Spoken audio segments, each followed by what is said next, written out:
hinilangan natin. Wala kang makikitang pamilyang walang makain. Wala rin makikita mga bata sa lansangan na inabandona ng kanilang mga magulang. At pagsapit ng halalan ay walang korupsyon. Sa paligid walang makikitang prostitusyon. Walang patayang nangyayari at nakawang nagaganap sa Pilipinas. Masasabing ang buhay ay masarap dahil dito ay hindi na lumagana pa ang droga. Makikita mo silang winawasiwas na ang toga. Dahil lahat ng kabataan dito ay nakapagtapos at wala nang rally pa ang susunod sa EDSA 2. Di kami kinakapos kasi mataas ang pasahod. Hindi na rin kami parang kalabaw kumayod. Ganyan sa Pilipinas kay sarap talagang mamuhay. Makakakain ng karne, isda, prutas at gulay.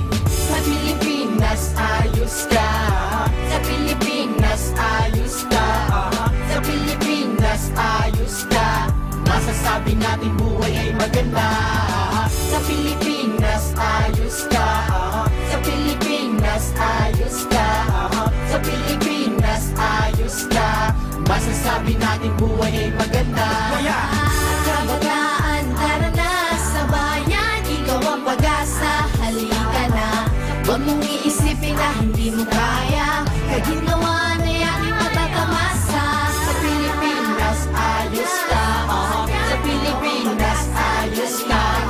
Sa Pilipinas ayos ka. Masasabi natin buhay ay maganda.